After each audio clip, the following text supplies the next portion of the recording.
सकाळची शांतता आणि बेत खूप खास.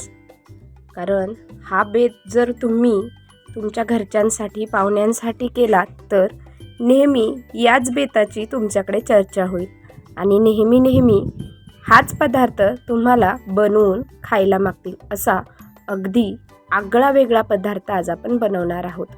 त्याच उकडलेल्या अंड्यांची रेसिपी, त्याच फोडून केलेल्या अंड्यांची रेसिपी, अगदी त्यापासून वेगळी एक 10 ते 15 मिनिटांमध्येच तयार होणारी रेसिपी आज आपण पाहणार आहोत.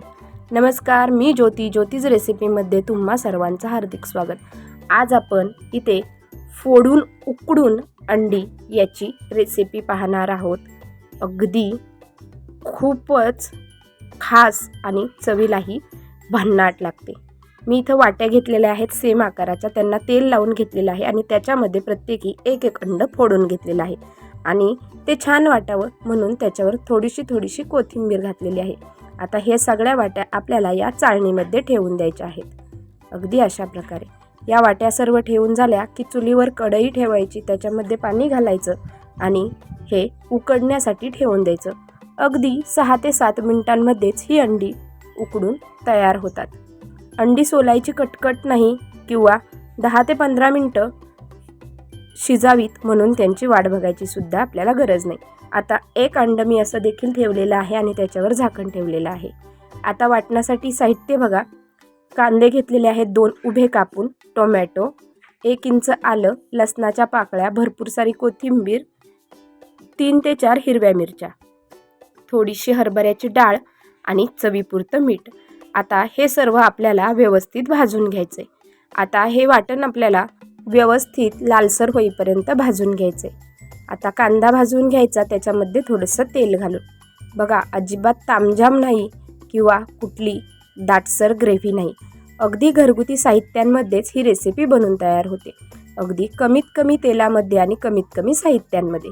आता घालूया चण्याची डाळ आणि छान भाजून घेऊया. आता चण्याची डाळ देखील भाजत आली की ती देखील कांद्यासारखी साईडला करायची आणि त्याच्यामध्ये टोमॅटो घालून घ्यायचा आणि तो सुद्धा व्यवस्थित भाजून घ्यायचा.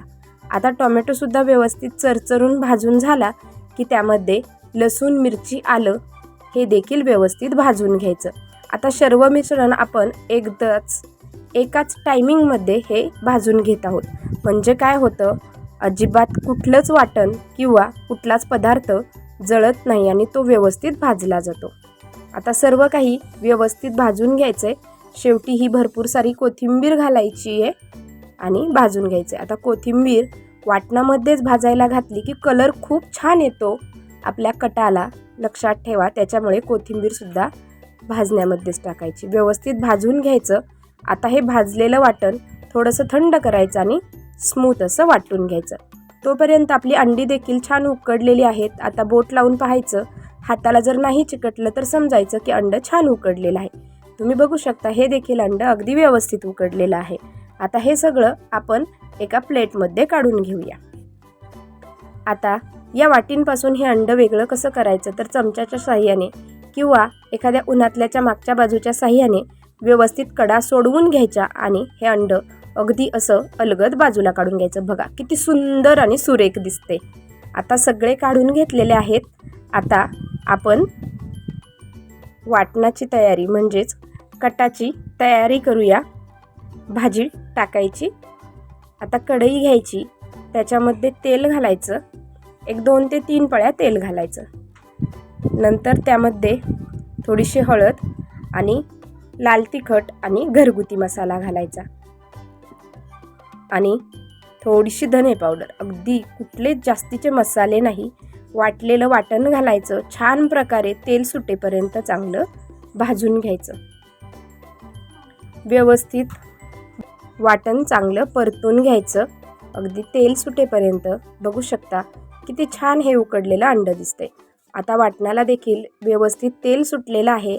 आता याच्यामध्ये चवीपुरतं मीठ घालायचं. पुन्हा एकदा मिक्स करून घ्यायचं आणि लागेल असं पाणी घालायचं. तुम्हाला ग्रेव्ही दाट हवी आहे की पातळ, त्या हिशोबाने तुम्ही पाणी घालू शकता. कारण मला ही ग्रेव्ही नॉर्मली दाटसर हवी आहे म्हणून मी याच्यामध्ये थोडंसंच पाणी घातलेलं आहे. आणि लक्षात ठेवा पाणी कोमटच घालायचं भाजीमध्ये, म्हणजे भाजीला तर्री कट चांगला येतो. आता ही भाजी छान मोहरलेली आहे. आता ती 2 मिनटं चांगली ढवळून घ्यायची आहे व्यवस्थितपणे. आणि नंतर याला उकळी आली की एक 5 ते 6 मिनटं व्यवस्थित ही मंद चुलीच्या जाळावर चांगली उकळून घ्यायची. आता छान उकळी फुटलेली आहे.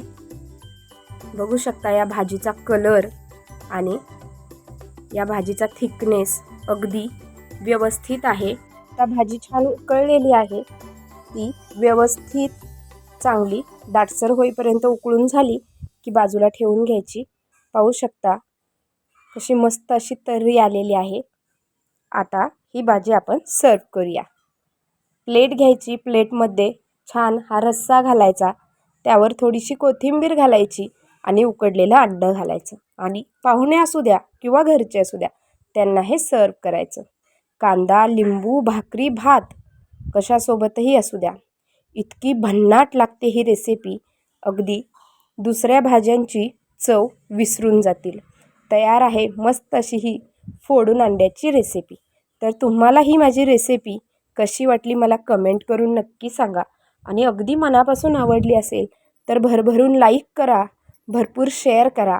आणि माझ्या चॅनलवर नवीन असाल तर सबस्क्राईब केल्याशिवाय मात्र जाऊ नका. तोपर्यंत धन्यवाद. Bye bye.